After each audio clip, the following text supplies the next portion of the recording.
Inshuti zacu bakunzi mwese mudukurikira ku YouTube channel Paroisse Saint Vincent Paruti Gikondo, aho muri hose bakristu bavandimwe, inshuti z'Imana, Kristu Yezu akuzwe. Turi hano Igikondo muri Paroisse yitiriwe Mutagatifu Vincent Paruti, ahagiye kubera igitambo cya misa ya mbere yo kuri iki cyumweru cya kane cya Adventi.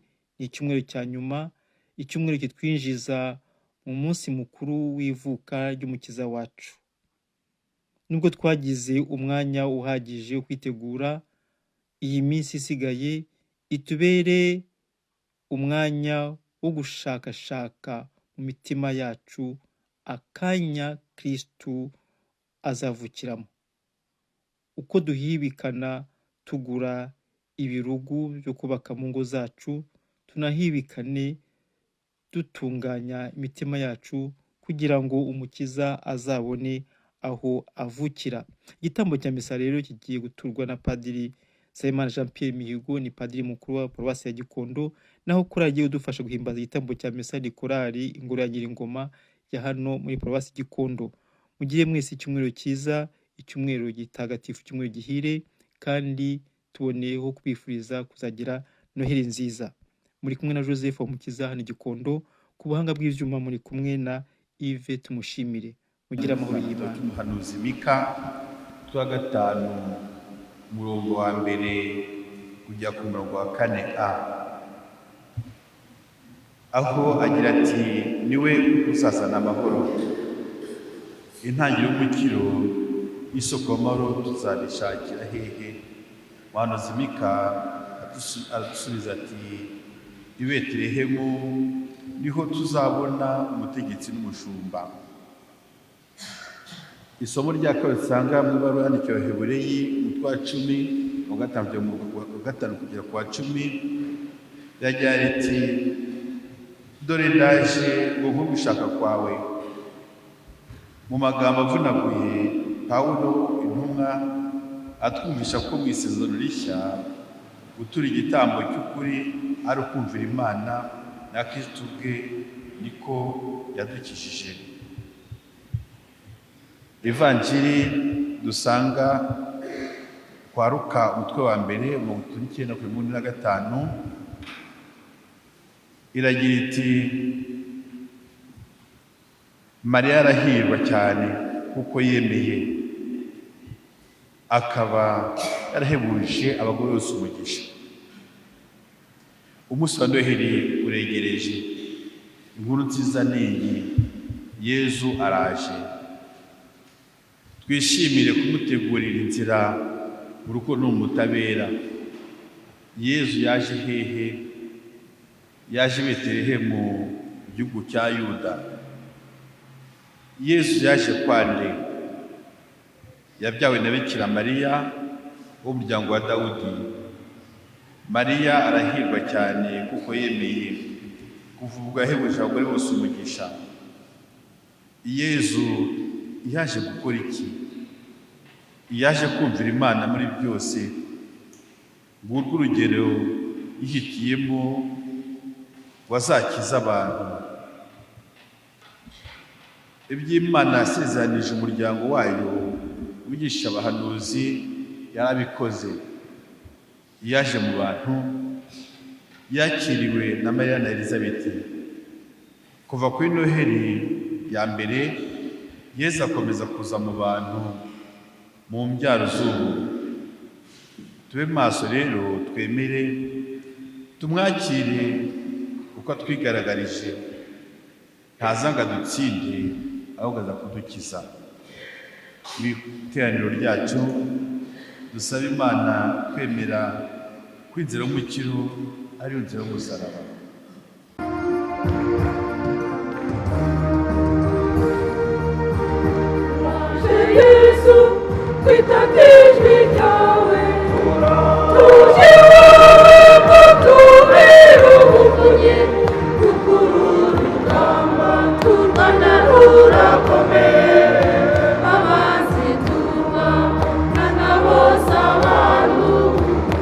Ibikoma ngoma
ijuru nirisese urume maze ibicu bituvuburire intungane, isi nibumbuke maze itubyarire umukiza.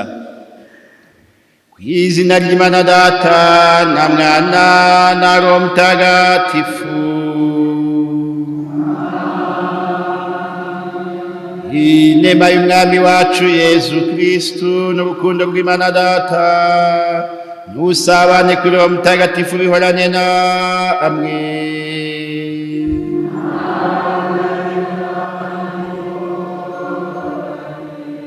Yezu Kristu akuzwe.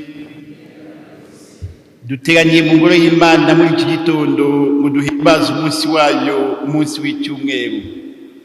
Bitubera akanya ko gutakambira Imana Nyagasani, twitura amasengesho yacu, tuyiragize n'abacu, maze iki cyumweru dutangiye n'iyi minsi mikuru tugiye kwinjiramo byose bizatubere iminsi mikuru y'imigisha.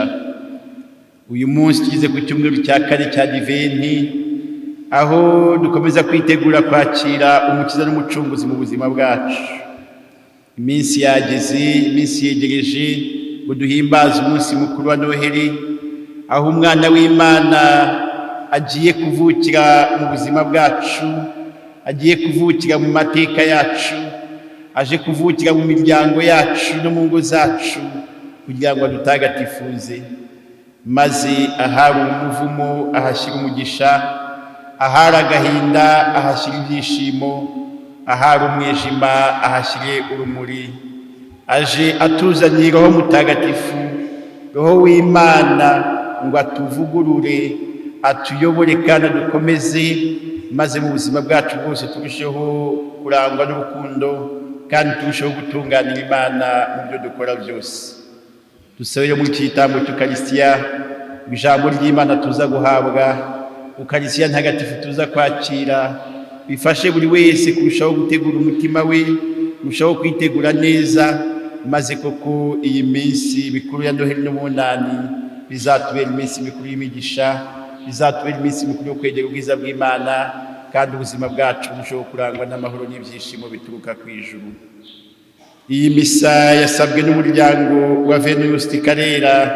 Barasabira Venuste Karera, Saverina Nyirabuhigiro, Emerance Uwizeye, Marie Jose Mukamwiza, Marie Teresa Mukampugazi, Gertrude Mukarugomwa, Martial Gitego na Flora Kabagunga, Christine Kitegetse, Petro Ndira Mukakarigeya, Birekimasi Intwari, Margarita Madamu bitavye Imana na roho zo muri purigatori.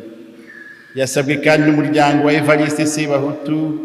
Barasabira Evariste Sebahutu, Landry Ishimwe, Blaise Iradukunda, Jeanne Pomuseni Rutayisire, Alphonse Nzeyimana, Pauline Wishenderi, Teresa Rujenderi, Katerina Uwantegeye, Inyasi Nsanzubuhiri na Climene Munyaneza bitavye Imana na roho zo muri purigatori. Yasabwe n'umuryango wa Cyprien Rwamapfa. Barasabira Apolinari Rwataga, Anastasia Nyaromba, Cyprien Rwamapfa, Emmanuel Ahimana, Joyeuse Uwimana, Florida Karuhimbi na Lydia Nigena bitavye Imana. Yasabwe n'abarejiyo b'inama ya 16. Barasabira umufasha wabo Florida Karuhimbi bitavye Imana, ngo Imana imwakire mu bayo. Yasabwe na Leonidas Harerimana.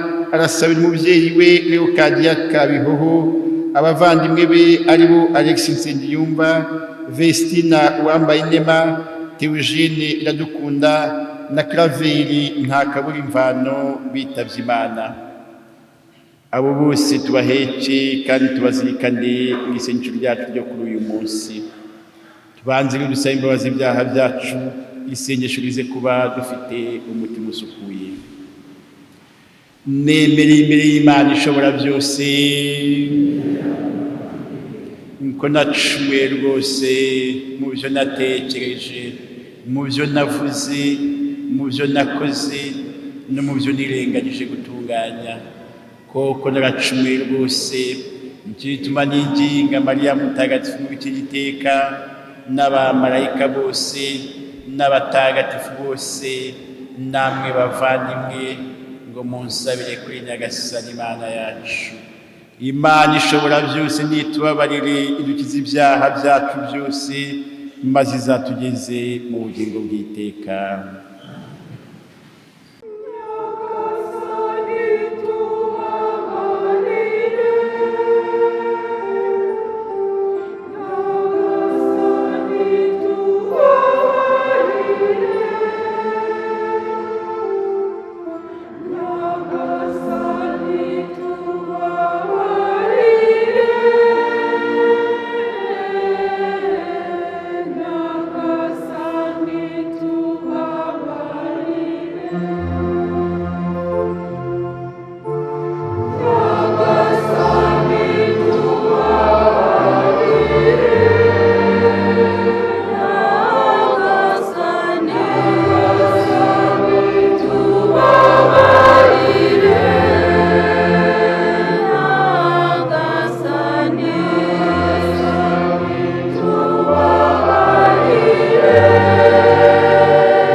Nyagasani Mana yacu, turakwinginze usendereze ingabire zawe mu mitima yacu. We watumye umumarayika kutumenyesha ko Kristo umwana wawe azingira umuntu, ugirire ibabara rye n'umusaraba we, maze utuyobore iteka kugeza ubwo tuzazukana ikuzo. Kandi n'iri sengesho tugiye kugutura rikomeze kutwongerera inema n'imigisha biguturukaho. Kubwa Yezu Kristo umwana wawe n'umwami wacu, Imana mubana mugategekana mu bumwe bwa Roho Mutagatifu, uko ibihe bihora bisimburana iteka.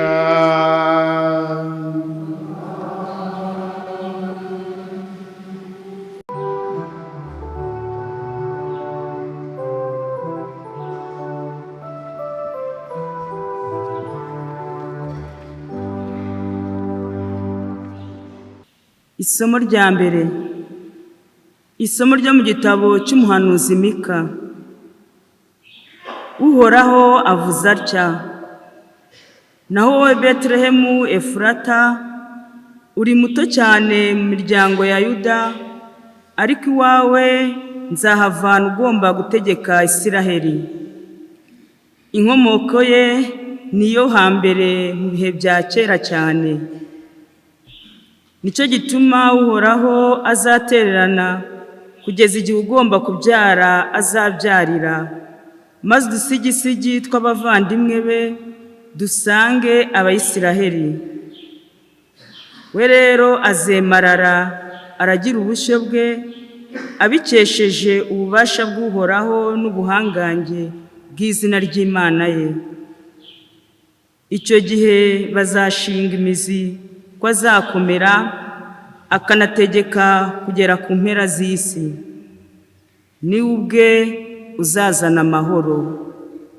Iryo ni ijambo ry'Imana. Uhoraho tuzahure, ubengeranishe uruhanga rwawe, maze dukire.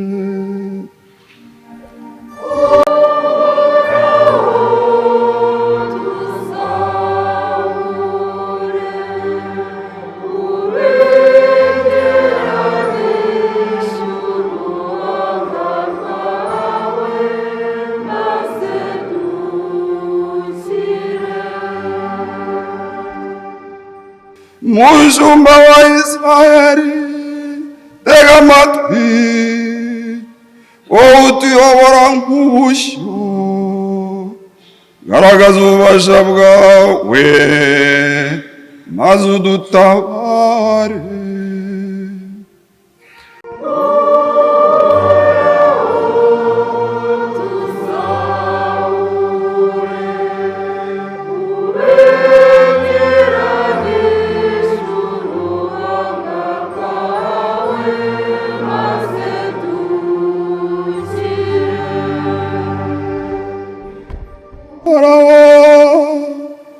Mugabo w'ingabo, dukundire ugaruke,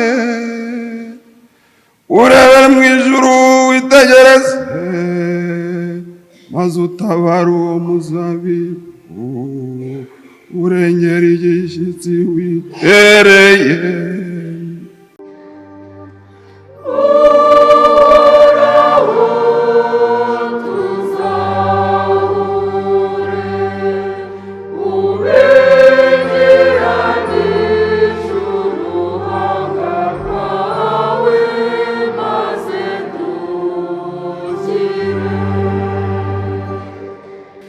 Ikiganza cyawe kizahora kirambuye kuri ya ntare, uwo mwana w'umuntu agukesha imbaraga, bityo ntituzongere kuguhungaho. Uzatubesheho twiyambaze izina ryawe.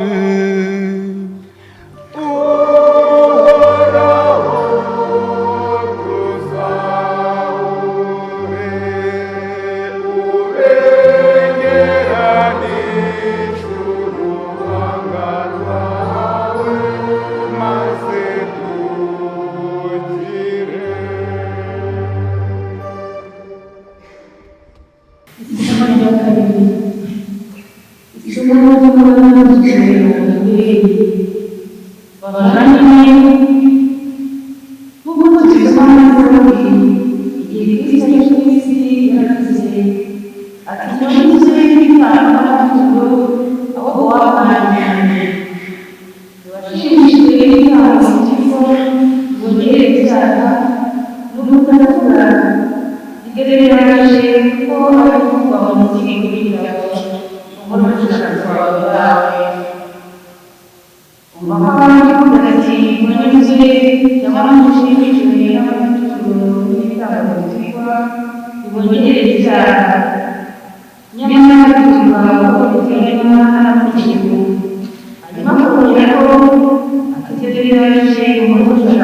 yawe n'uwoye urimo ubuziranenge gutura ashima ubukabiri kuko gushaka kandi twatagatifuje n'ikiro cy'umuriro w'Yesu ryabaye umuzima iryo ijambo ry'Imana.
inkomoko ye niyo hambere mu byakira cyane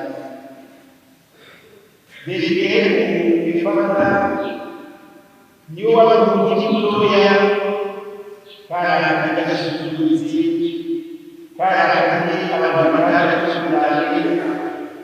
batandukanye kari abantu bafite ubuzima bwabo ariko ahakora n'umwana w'Imana n'ibintu murako agasuzuguritse murako agasuzuguritse n'abantu benshi niho umwana w'Imana y'ibintu kugira ngo aze akize isi yose azanira abantu bose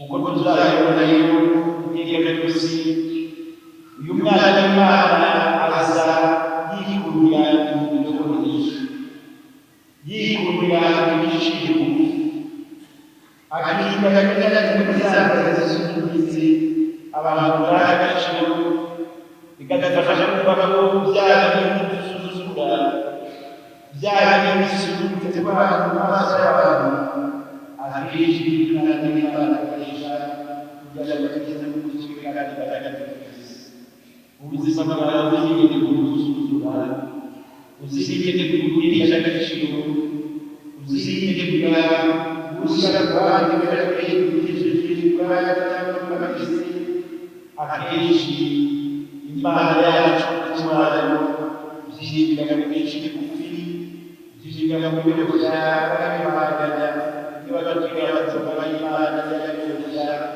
iy'Imana iy'abacisha bugufi iy'abanyamahoro yewe n'umwana w'Imana yakukaza kutakibisi azaza mu gihugu azuka kugira y'abakuruta wewe w'ibintu by'isi yashaka kugira ibyiza byose kandi tubasha kugira ngo afite amagara meza n'abazeza ariko wese kugira ngo tushime kugiroreje abashobo kwisubiza n'ikuzaza kugira ngo abashe kuzaza abana natwe ubuzima bwacu bw'igihugu cy'Imana aza kuhinda ahuza ikirere n'ibiciro muri iyi minsi urabona abana n'ibindi barabonye baragacana barabakunda myiza bakuriye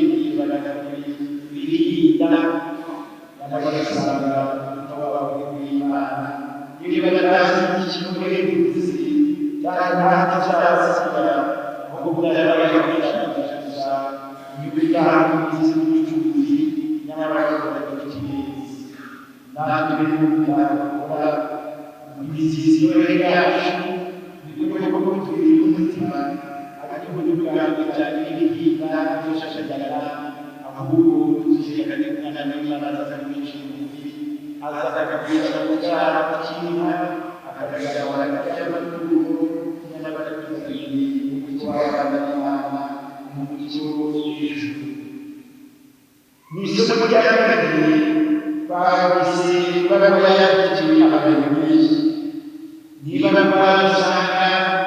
usanga mu bwiza bw'Imana cyane cyane aho Yesu Kristo n'Imana nawe yaje akatuzanira umucyo akatavana mu mutuzo w'Umuzaburi igihe Kristo aje ku isi yaravuze ati ntiwabajijwe n'ibyaha n'amaturo ahubwo wahanjiriwe ntiwashimishijwe n'ibyaha biturirwa ngo wongere ibyaha nuko ndavuga nti ndabashije kuko agiye kuva mu buzima bw'ibitabo umugore ushaka kwawe Yesu Kristo arabaye kudukurikira yaje aje kutabara yaje aje kudukiza yaje aje gufasha umubiri ibyaha byacu tudakoresha yaba tuyazaga y'amasa ahubwo yibabira aho wese n'ubugenge n'abasore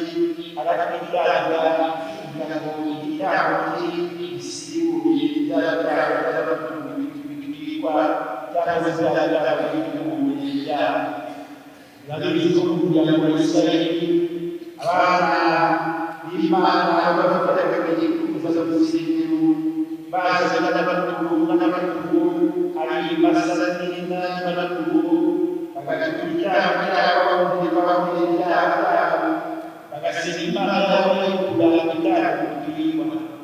Yesu Kristo rero yaje aje kwakira byose maze imiryango wewe ho burundu azamubwira n'amaraso ye mu gitambo cy'agati gisibura byaragana bwazamaya n'ibimasa n'ibindi.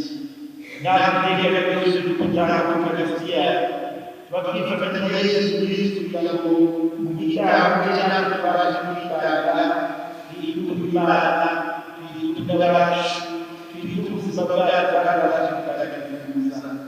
Ntabwo dufite ngombwa ko tugizana amakuru imasasa zarabaya ndetse yewe n'ikirenzi ntabwo ari amakuru n'abagari gusa ahinduka ko ikirenzi nuko natwe twitunganya Yesu Kristo tukitunganya nawe tukavuga Imana yagasani akatubasha kuba abashyira ariko nanjye ndaje umuntu ushaka tika byose by'igitukura tika byose bazabitara ku Kristiya dushika cyane ko ituru rikoye kandi n'Imana n'ubwawe ubutuma zabarawe ubutuma bwawe ubutuma abana b'ababyeyi babafishije ukabirwa na Yesu Kristo bitaraho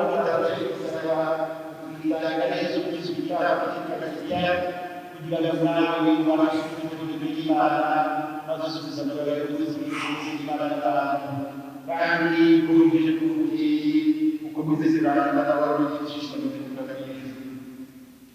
mwifashe mwumvise abagore babiri mwumvise Mariya bajya gusuhuza mubyara we Elizabeti byose byatangiye ubwo marayika Gaburiyeli yaje kubonekera Mariya aramubwira ati urahirwa kuko wagiye umuntu none ukabwiye usabira ukazabyara umwana ukazabyara Yesu. Mariya yaratangaje ahita abaza Mariya ati ese ibyo bizashoboka bite nta mugabo mfite? Mariya yakoresha ibintu bikomeye aramubwira ati Roho Mutagatifu azakumanukira.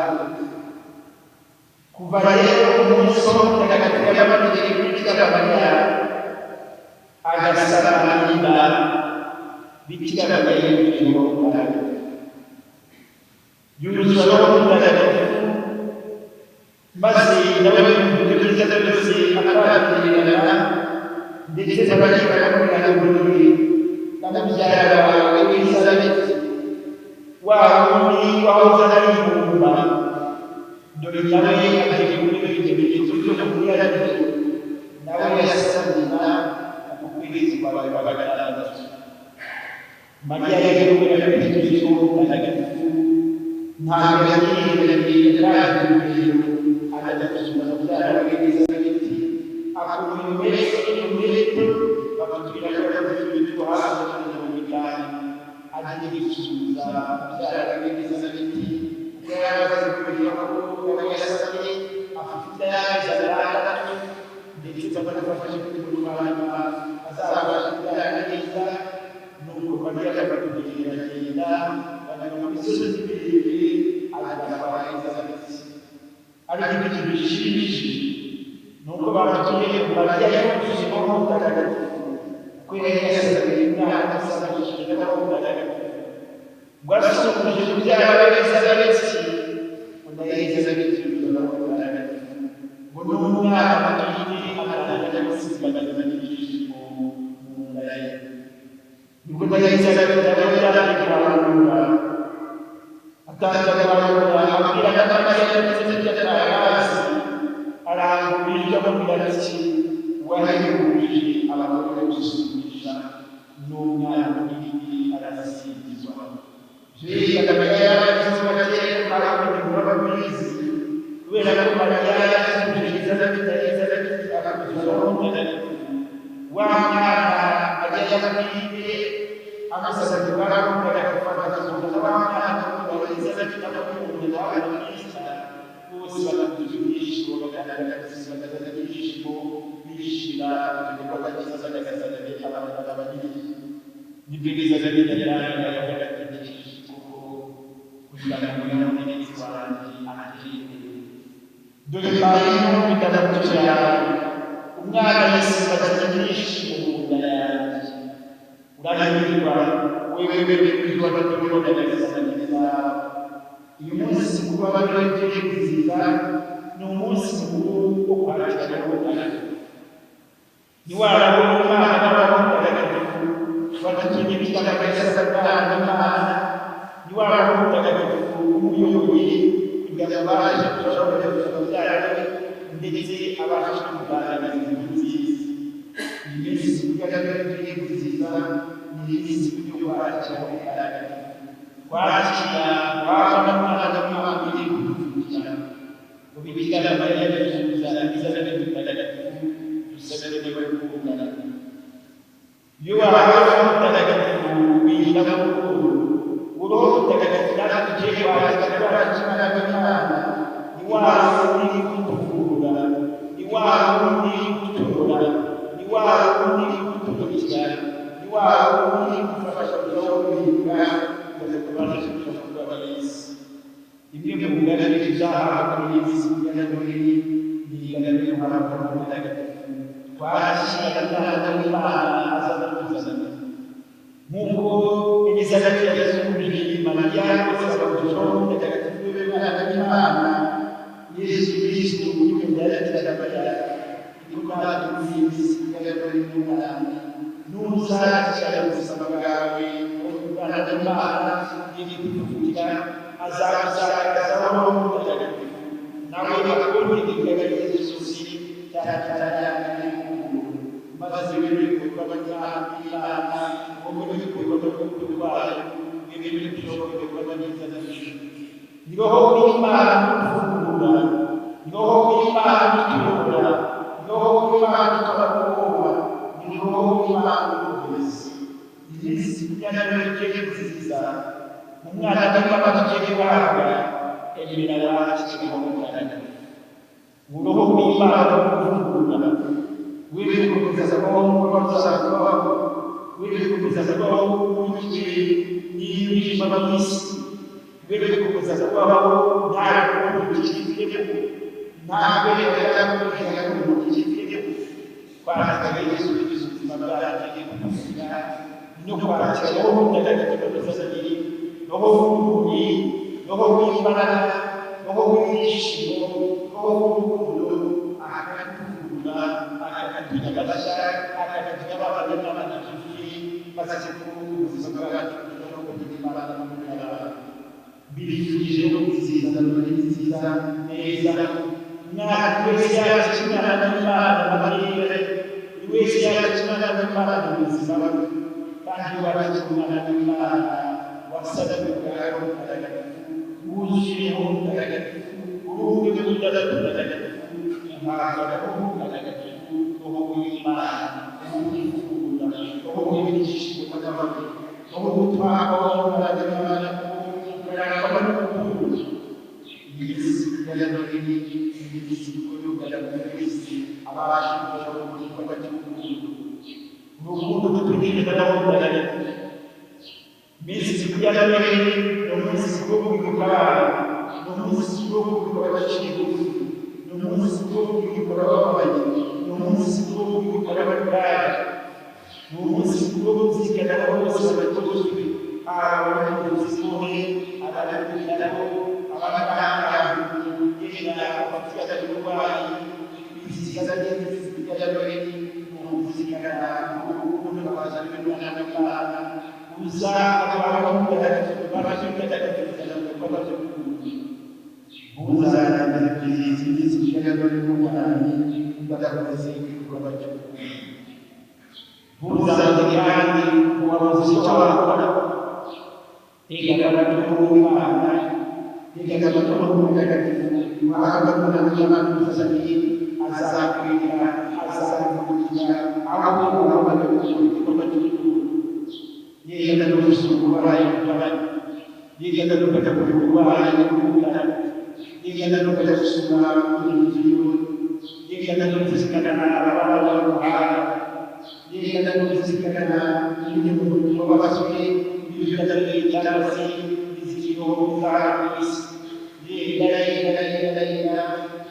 abakiri barareba babiri bakira bwa Yesu aza kuzana ubutagatifu roho mutagatifu azakuyobora azakurinda azakwibuka bagakora azakwibuka bagakora babashe kwivuga babashe kuyobora nawe bazizabara yose bishobora kubona ibyishimo bw'agakiza ngaho aho uyu munsi dukomeza kwishimira kwakira Imana ugiye kuvugira kugira bajya ijambo ugiye kwigira umuntu abaje misa bagatanga ikiganiro cy'ababyeyi ikiganiro cy'abacumari gutanga urugero rw'aho kwitegura nawe twatanze iki gice cya kabiri cy'ababyeyi bagatubwira inkomoko ya Yesu Kristo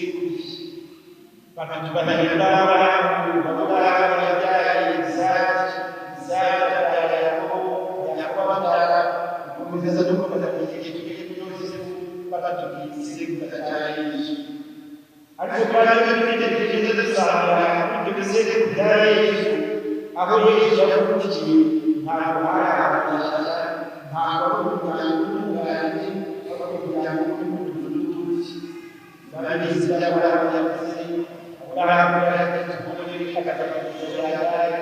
akakuzana kubyara Isaka cy'abamuzi uburyo nawe yaje kuza kumugisha aho akagurisha n'umugabo abahungu ba Yakobo umuzi babaguze uko babagurishije umugabo w'abafasha b'abanyamahanga n'abo baje kumuseze kujya Yesu abatuye abagore batatu b'abahanga bagiye bavuga abana baragiye burashya babisi by'abana yakoze ajya gucura umurobani akikishije umugabo we maze akatwara umugore akajyana n'amasakuru baragiye n'amasakuru yakoze nuko yaragabana n'igihumbi agakabisha n'Imana nurebye umuryango w'Imana n'Imana kujya mu gihugu ntabwo bamujyanisha wari umuryango w'utundi ariko umuryango w'Imana n'Imana yari kugira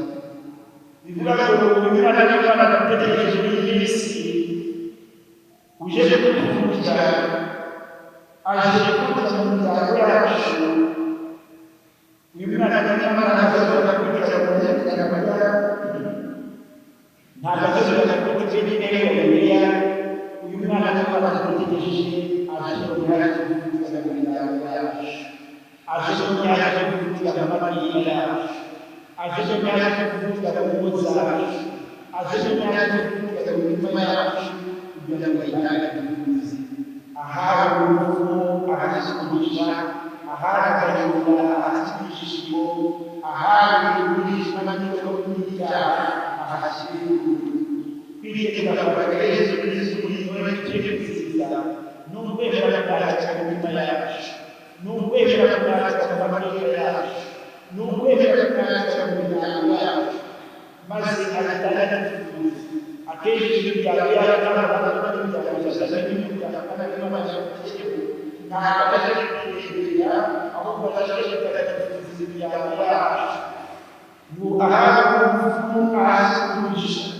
imiryango yacu n'imiryango w'abana bakajya muri n'utubaho n'umuryango w'abatunganye n'umwana n'umwana n'umutima bakajya tuvuze natwe ibirori byiza umwana n'umwana kugira amateka yacu n'imiryango yacu niwaba umwana n'umwana ntabwo uzongera kuba mu muryango w'abicanyi ntabwo uzongera kuba mu muryango w'abaguzi ntabwo uzongera kuba mu muryango w'abacuruzi ntabwo uzongera kuba mu muryango w'abacuruzi ahubwo ugiye kuba mu muryango w'abana n'Imana ntabwo uzongera kwitwara n'icyenda ntabwo ari umuryango cyangwa w'intara umwana w'Imana yifuza aje kuvuza mu mateka yacu aje kuvuza mu miryango yacu kugira ngo yandikishe ahari uruvumo ahasubirisha ahari agahinda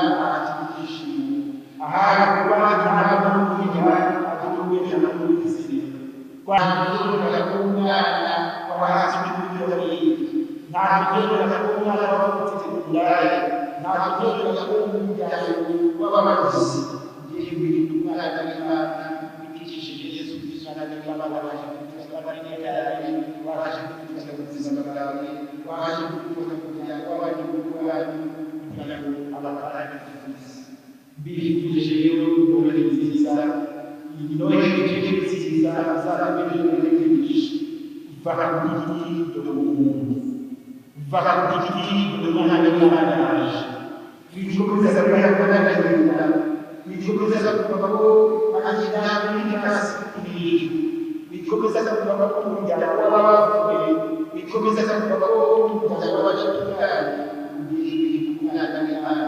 umuryango utagatifu twikishije Yesu Kristo umwana w'Imana ugiye kutuvugira iri jambo Elizabeth Mariya arandika kuri munsi murahirwa wowe uri kubaho nyagasani izaba ntabwo muri abantu baje muri munsi urahirwa niwe n'abana n'Imana yikuza aje kumutagatifuza akuza ubuzima bushya aje kuvana mu mufungo akakuza umugisha aje kuvana mu bantu akakuza aje kuvana mu mutagatifu kuri iki amuyobori amutagatifuza waje kuvana mu bifuza ko mu mutagatifu urahirwa wowe uri nyagasani atarabagaruza urahirwa wowe ubagamira muri Imana wawe abamugisha n'abantu bakaguherekeza maze ibisigara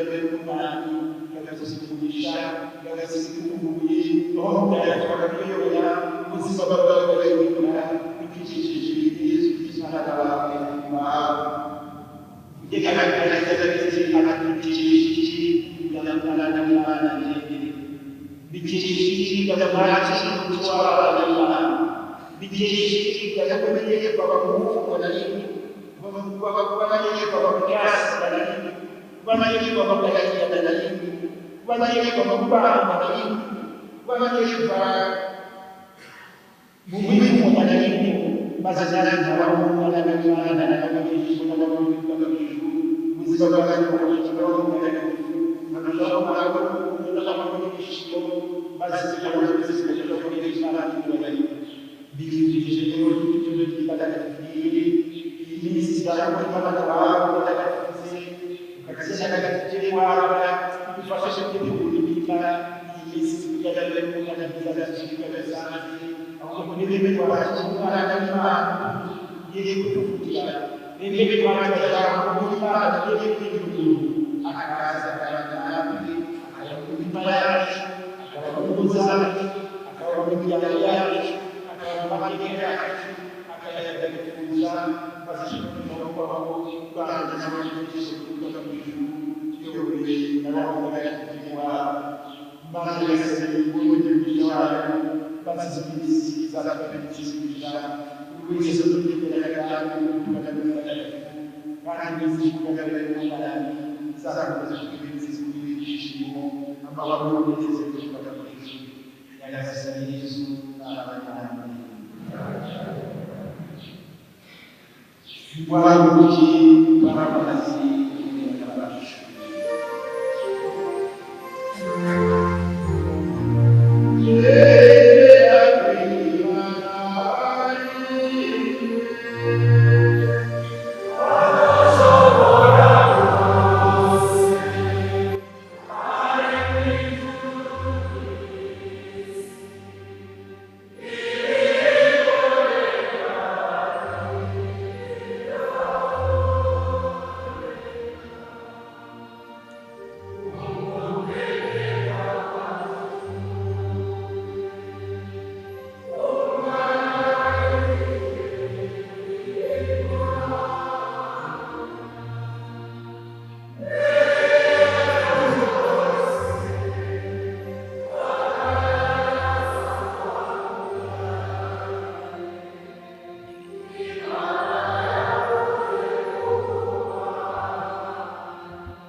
ubwo Bikira Mariya yabonekerwaga na Gaburiyeli kamumenyesha ko agiye gusama inda, yibajije ko bizagenda n'uko bizashoboka.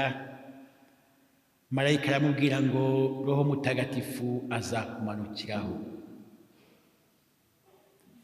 Maze igihe kiragera, Roho Mutagatifu amanukiraho Bikira Mariya asamwa ku bwa Roho Mutagatifu. Amaze kuzura Roho Mutagatifu, aragenda ajya kwa mubyara we Elizabeti, amusuhuje nawe yuzura Roho Mutagatifu, kuko mu kwakira umwana wari mu nda yamuhaye Roho w'Imana, nawe aramwuzura, bituma yisimbagizanya ibyishimo mu nda ya nyina. Urahirwa wowe wemera ko ibyo byose bizaba, wowe wemera ko mu kwakira umwana w'Imana ugiye kutuvukira mu nda ya Bikira Mariya agiye kutuzanira na Roho Mutagatifu. Tubikesha iki kugira ngo twakire Roho w'Imana? Uwo Roho uje kutuvugurura, uwo Roho uje kuduhindura bashya, uwo Roho uje kutugira abana b'Imana byuzuye, uwo Roho uje kutuvana mu muvumo akadushyira mu mugisha, uje gutagatifuza amateka yacu n'imiryango yacu. Tubikesha iki kugira ngo Roho w'Imana atugenderere, atuvugurure, uyu Roho tugiye kwakira umwana w'Imana ugiye kutuvukira? Twongere dutakambira Imana Nyagasani, twiture amasengesho yacu, tuyiragize n'abacu, kugira ngo mu kwakira umwana w'Imana ugiye kutuvukira muri iyi minsi mikuru ya Noheli n'Ubunani, twakire na Roho Mutagatifu uje kutuvugurura, uje kuduhindura bashya, uje kutwuzuzamo urukundo, uje kuduha umugisha w'abana b'Imana. Tubeho mu mahoro n'ibyishimo bituruka ku ijuru, tubisaba Imana.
dusabire igihugu cyacu hamwe na perezida, abagabo b'intwari, abagore b'indahemuka, abana b'ikuzo ry'u Rwanda, tutwumva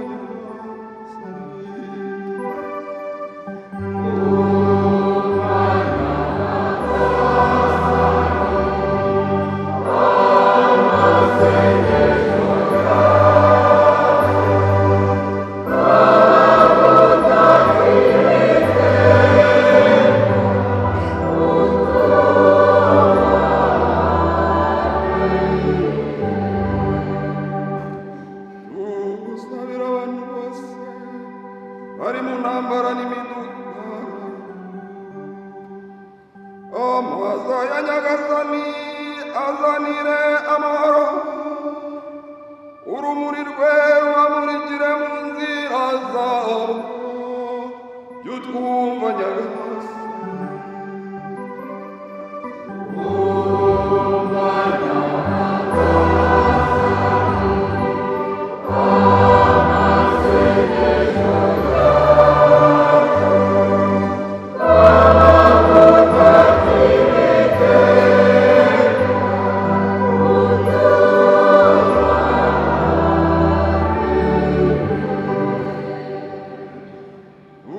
Usabira abateraniye hano bategereje ukuza kwa Kristo,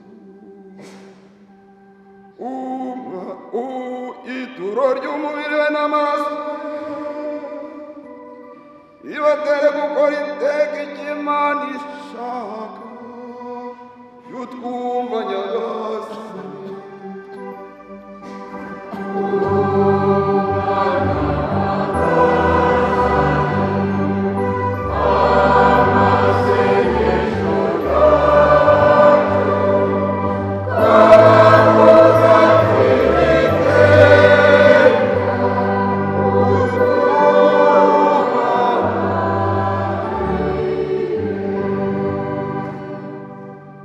Muri iyi minsi twegereje kwizihiza ivuka ry'umukiza w'umucunguzi udukurikira, buri wese afite isengesho ry'umwihariko cyangwa umugisha w'umwihariko ashaka kwisabira, ducecetse akanya gato buri wese yitabira Imana mu mutima we.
Amasengesho yacu tuyanyuze ku mubyeyi Bikira Mariya, umubyeyi w'Imana wacu, we wamenye kwakira umwana w'Imana mu buzima bwe no mu mateka ye, natwe aduherekeze tumenye kwakira umwana w'Imana mu mateka yacu, kandi isengesho ryacu aryo tugerageze ku mwana we tugira tuti ndakuramutsa Mariya,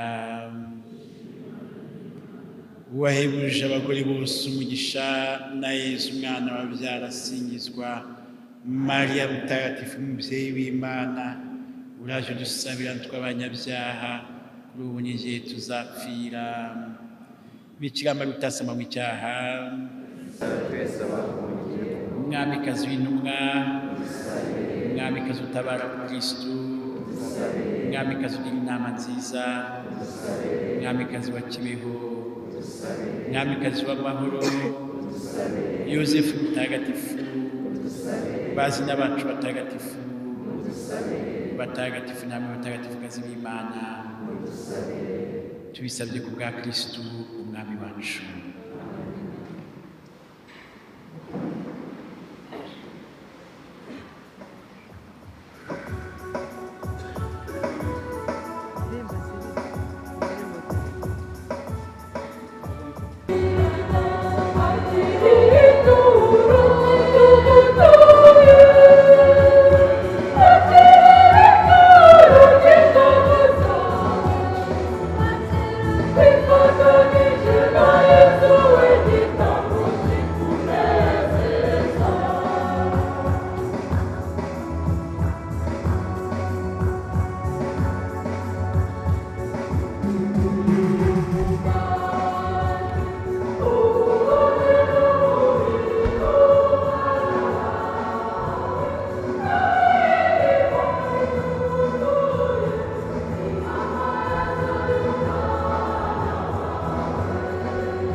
bavandimwe nimusabe kugira ngo igitambo cyacu kinyure Imana Data ushobora byose.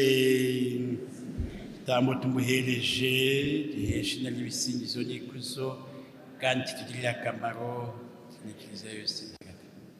Nyagasani Imana yacu, aya maturo ateretse kuri alitari yawe natagatifuzwe na Roho wawe, ari nawe watumye Bikira Mariya asama inda y'umucunguzi wacu Yesu Kristu, bityo natwe buri wese akubera ituro rikunogeye ku bwa Kristu umwami wacu. Nyagasani Yesu nabane namwe.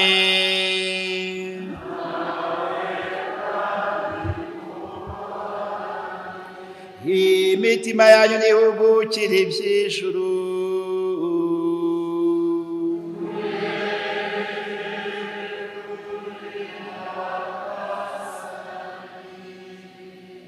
Dushimire Nyagasani Imana yacu.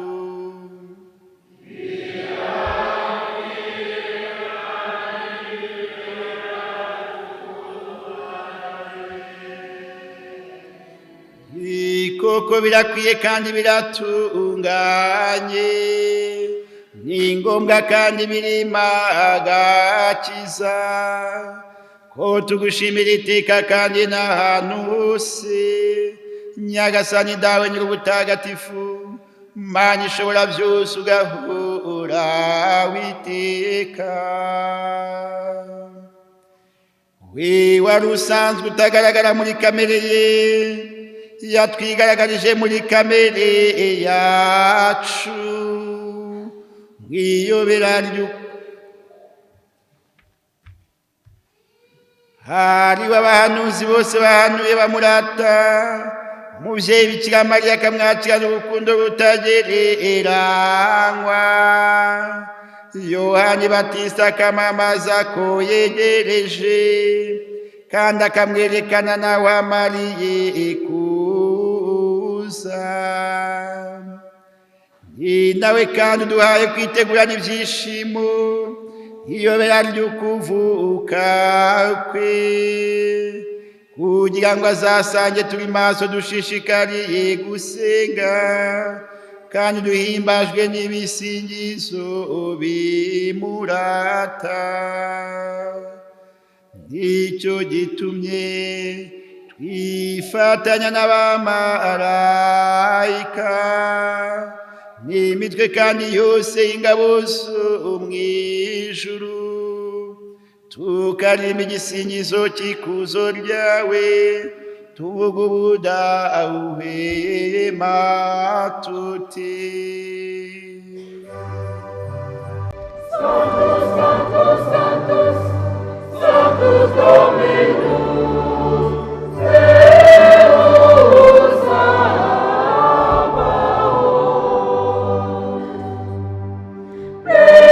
Plenius sunt, plenius sunt, et in terra gloria tua.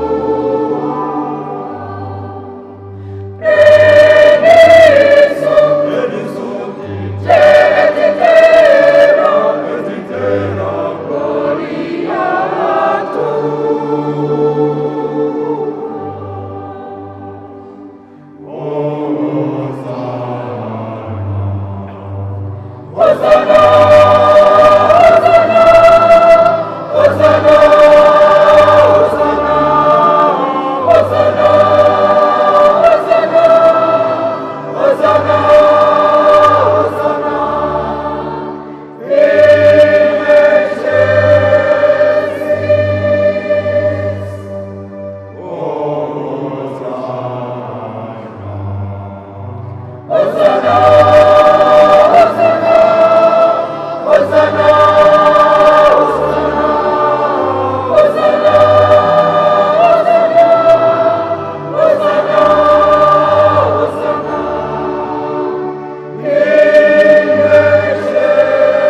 koko urugero butagatifu nyagasani ukaba n'isoko y'ubutungane bwose, none duteranye imbere yawe twifatanyije na kiliziya yose kuri uyu munsi w'intangiriro y'icyumweru, kugira ngo duhimbaze wa munsi muhire Kristo yazutse akaba mu bapfuye, maze ukamukuza umwicaza iburyo bwawe.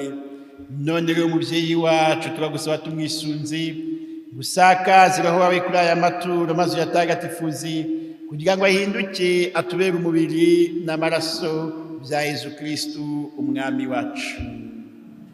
Igihe yari agiye kugabizwa ububabare n'urupfu ku bushake bwe, yafashe umugati arashimira arawumanyura, nuko wohereza abigishwa be avuga ati nimwakire maze muryeho mwese, iki ngiki koko ni umubiri wanjye ugiye kubatangirwa.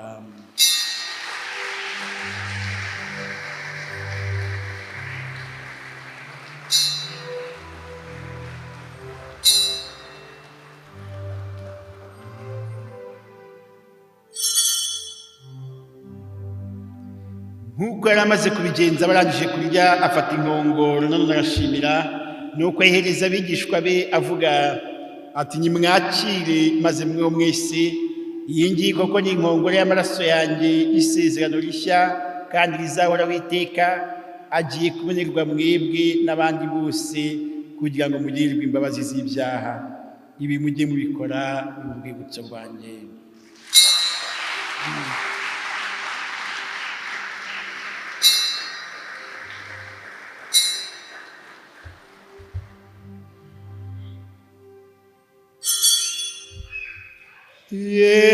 Yesu kiza ubanguke, uze kudukiza twese, ni wowe twategereje.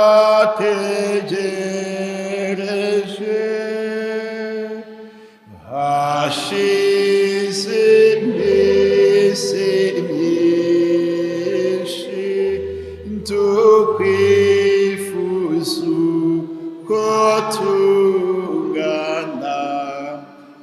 abantu baragowe, nguze kubakiza.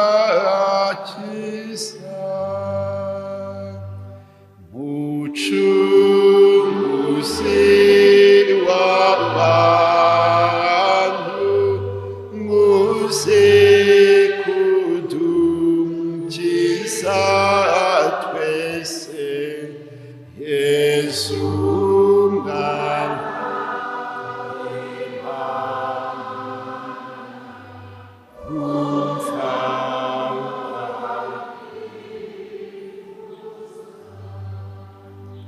none rero nyagasani, mu gihe twibuka urupfu n'izuka by'umwana wawe, tugutuye umugati utanga ubugingo hamwe n'inkongoro y'umukiro, tugushimira ko watumye tuberwa no kugushingira tukaguhereza aya maturo, kandi tugakwinginga twiyoroheje ngo twebwe abasangiye umubiri n'amaraso bya Kristo, Roho Mutagatifu aduhuze twunge ubumwe.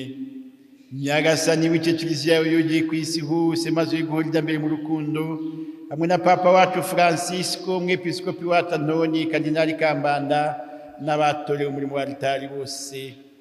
Nyagasani wibukiye abayoboke bawe Venuste Karera, Saverina Nyirabuhungiro, Emerance Uwizeye, Marie Jose Mukamwiza, Marie Teresa Mukampogazi, Gertrude Mukarugamwa, Marciel Gitego, Florida Kabagunga, Christina Kitegetse, Petro Ndiga Mukakaregeya, Berekimasi Ruganintwari, Margarita Madamu, Evariste Sebahutu, Landry Shimwe, Blaise Iradukunda, Jeanne Pomuseni Rutayisire, Alphonse Nzeyimana, Pauline Bushenderi, Teresa Rujindiri, Katerina Ubantegeye, Inyasi Sanzumuhire, Clement Munyaneza, Apollinaire Rwataga, Anastasia Nyaromba, Cyprien Rwamapfa, Emmanuel Ahimana, Joyeuse Uwimana, Florida Karuhimbi na Lydia Nigena wahamagaye uvana kuri iyi si, Leokadiya Kabihoho n'abavandimwe be Alex Nsengiyumva, Vestine Wambaye Inema, Theogene Iradukunda na Claver Ntakaburimvano uhamagaye ivana kuri iyi si, maze ubwo bunze ubumwe n'umwana wawe mu rupfu rumeze nk'urwe, ubahe no kumwishushanya mu izuka rye. Wibuke kandi n'ababyeyi, inshuti, abaturanyi n'abavandimwe bacu bose bapfuye bafite ubwizere bwo kuzazuka, hamwe n'abandi bose bapfuye usanzwe ufitiye impuhwe, maze ubakirire mu rumuri guturukaho. Turakwinginze ngo natwe twese ugirire impuhwe, ugirire impuhwe abagushakashaka n'umutima utaryarya bose, maze twese tuzashobore kugira umwanya mu bugingo bw'iteka, hamwe na Bikira Mariya umubyeyi muhire w'Imana n'uwacu, Yosefu mutagatifu mugabo udahinyuka, intumwa zawe ntagatifu n'abazina bacu batagatifu, n'abandi batagatifu bose bakunyuze uko byagiye bisimburana, nuko hamwe nabo tuzagusingize tukurata ku bwa Yezu Kristu umwana wawe. Dawe Mana ishobora byose, icyubahiro cyose n'ikuzo ryose ubishyikirizwa na Kristu, ukabihabwa hamwe nawe, ukabiherwa muri we, mu bumwe bwa Roho Mutagatifu, uko ibihe bihora bisimburana iteka.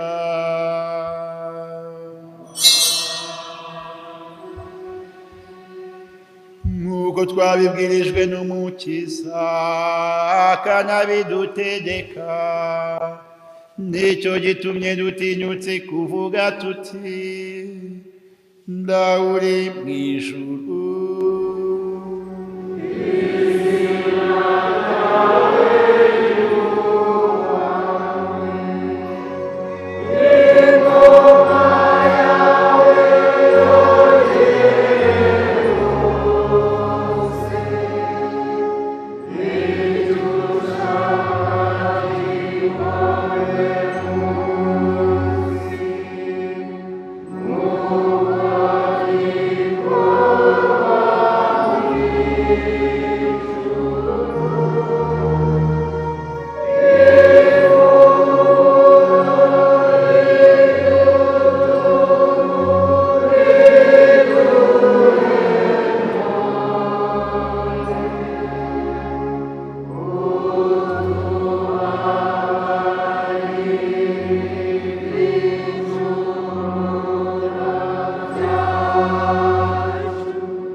Nyagasani turakwinginze udukize ibyago byose, ibihe turimo bisakazemwo amahoro, impuhwe zawe ziturengere, zidukize icyaha cyose, zidukize urwango, inzika n'umujinya, zidukize umutima mubi, imvugo mbi n'amagambo mabi, zidukize uburyarya, ubugome n'ubugugu, ziturinde n'amakuba yose, mu gihe twitegereje ya mizero mahire no kuza k'Umukiza wacu Yezu Kristu.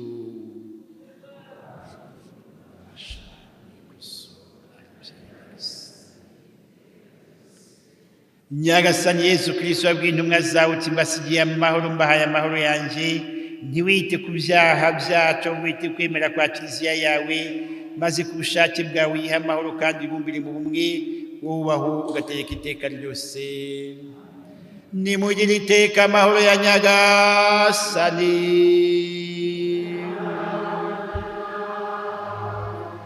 Mu rukundo rwa Kristu nitwifurizanye amahoro.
nyagasani Yesu Kristo umwana w'Imana nyir'ubugingo, we wahaye isi ubuzima ugirishije urupfu rwawe ku bushake bw'Imana Data kandi bifashijwemo na Roho Mutagatifu.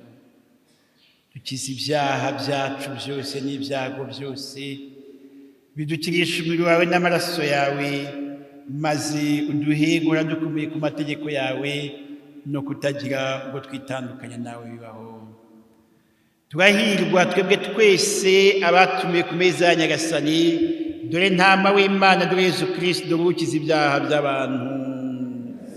Sinkwiriye kwa kwinjira mu mutima wanje, ariko ijambo rimwe gusa. Kristo duhabwa turinda tubesheho, aturagire, azatuze mu bugingo bw'iteka.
singizwa funguro rihoraho.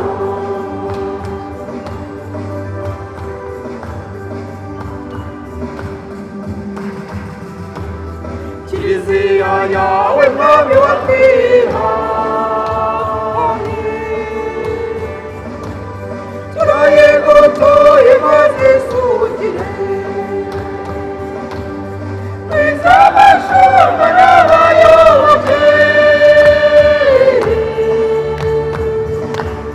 bajye baguhanga bagushimira.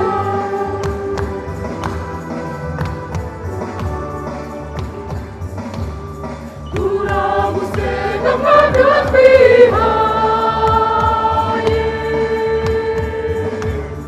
wowe udana abo wacunguye, turagusenga mwagire inzara,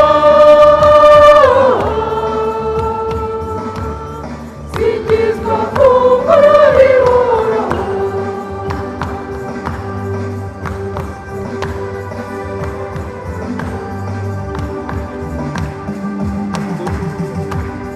Tugutuye u Rwanda mwami watwihaye, irurinde ndururuha amahoro, tukorere n'amanywa n'ijoro, tuguhambe none tugushimire.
Roho wa Yezu ntunganye, umubiri wa Yezu nyirokorere, amaraso ya Yezu usabemo, mazi yavuye mu rubavu rwa Yezu ntihagire ibyaha, ububabare bwa Yezu nkomeze, Yezu gira ibambe unyiteho, umpishe mu bikomere byawe, ntuzareke ntandukana nawe, urandinde umwanzi gica, umunsi napfuye uzampamagare, untegeke kuza iwawe, usingize iteka hamwe n'abatagatifu bawe.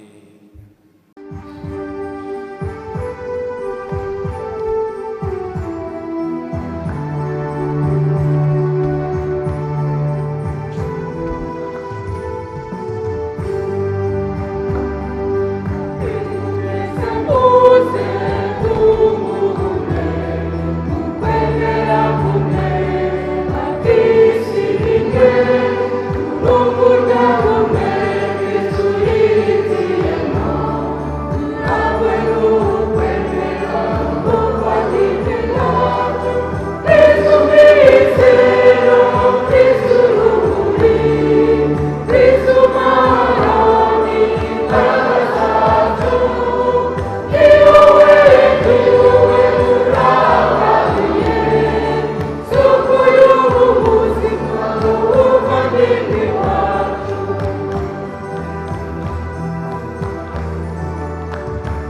umuvandimwe wacu.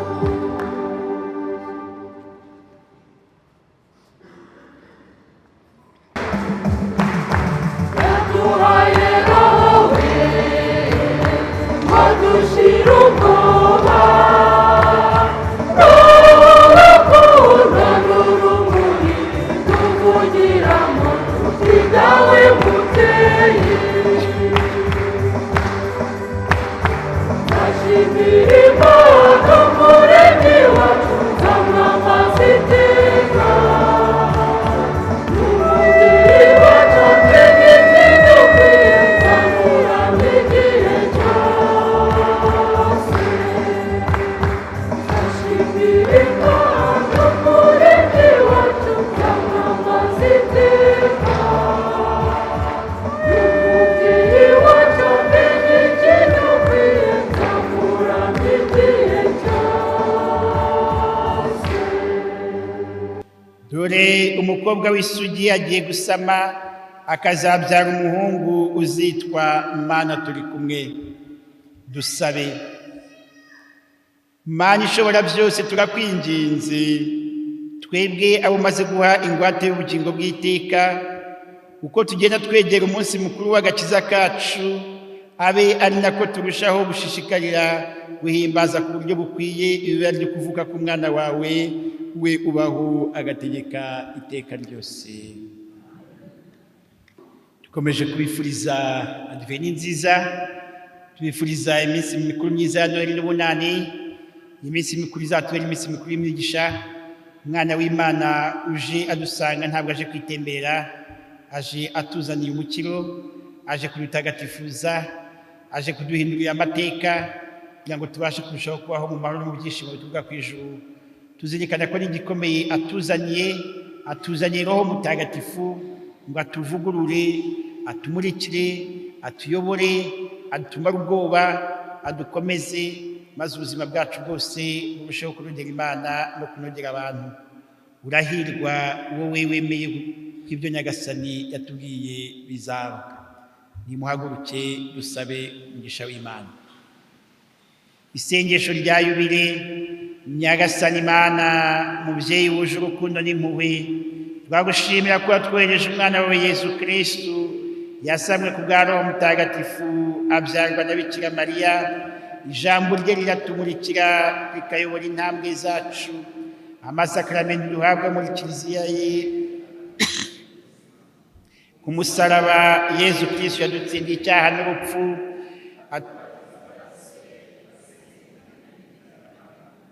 aduhuriza twese mu muryango umwe w'abana b'Imana.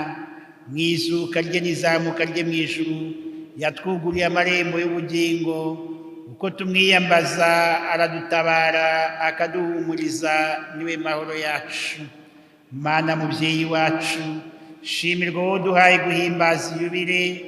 Turagushimira imyaka 2025 yo gucungurwa kwa bene muntu.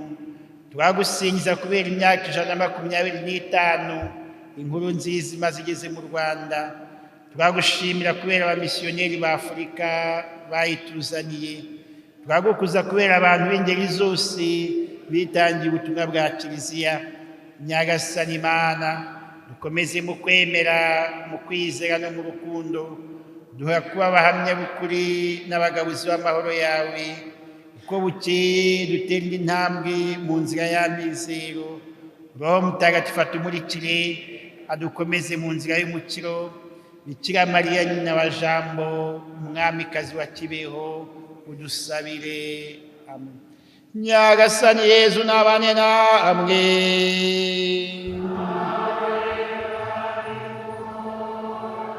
Imana ishobora byose niba umugisha, Imana Data na Mwana na Roho Mutagatifu.